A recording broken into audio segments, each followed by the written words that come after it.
স্বামীর অবর্তমানে গৃহবধূকে মারধর, শ্বশুর ও ভাসুরের বিরুদ্ধে অভিযোগ, এমনকি শ্বশুরের বিরুদ্ধে কুমতলবের অভিযোগ তুলে থানায় মামলা দায়ের, তদন্তে পুলিশ।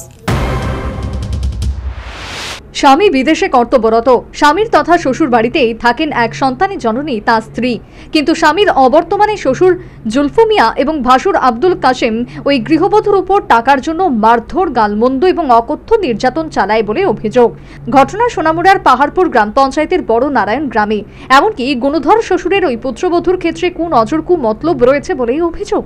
কার্যত ওই গৃহবধূ দীর্ঘদিন ধরে শ্বশুর এবং ভাসুরের হাতে লাঞ্ছিতা হচ্ছিলেন।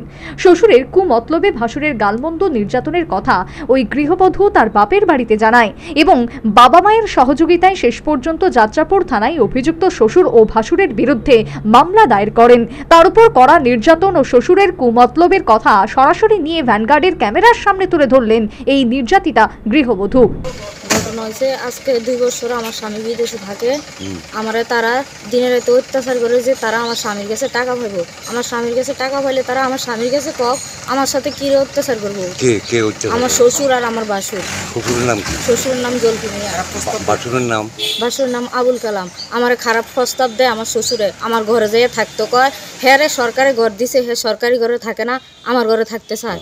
আমার স্বামী বাড়িতে নাই, হ্যাঁ কিরে আমার ঘরে থাকবো। এখন আমার মায়ের দূর করে আমার মায়ের ওই দেখেন ঠোঁটটা কেটে গেছে, ফাড়ও কেটে গেছে। মায়ের দূর করে এখন আমার ঘর থেকে বাইর করে দিছে, আমার ঘরটা তালা লাগাই রাখছে। এখন আমি আর সুস্থ বিচার চাই। থানায় জানাইছো? থানায় জানাইছি। কেস করছো? হ্যাঁ কেস করছি। কয়জনের নামে? 2 জনের নামে।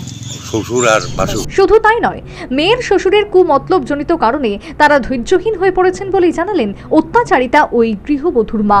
আমার হের খারাপ আচরণ, বের কিন্তু খারাপ আচরণ। বের নাম কি? বের জলফু মিয়া নাম। হ্যাঁ তাহলে কয় টাকা পাইবো? 3 লাখ টাকা দিত। তো 3 লাখ টাকা আসলে কিন্তু পাইতো না। হের সরকারি ঘর পাইছে, সেই ঘরের মধ্যে থাকে না, আমার মায়ের উপর অত্যাচার অবিচার করে।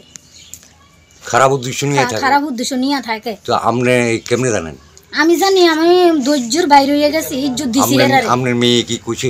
মেয়ে কইছে বা আমার পাড়া প্রতিবেশী সবাই কইছে, দেখেন আমরার কথা ধরে না, আপনারা এবার যেটা করেন ভালো লাগে। কার্যত বিদেশে কর্মরত স্বামীর অনুমতি সাপেক্ষেই এই নির্যাতিতা গৃহবধূ রবিবার যাত্রাপুর থানায় মামলা দায়ের করেছেন।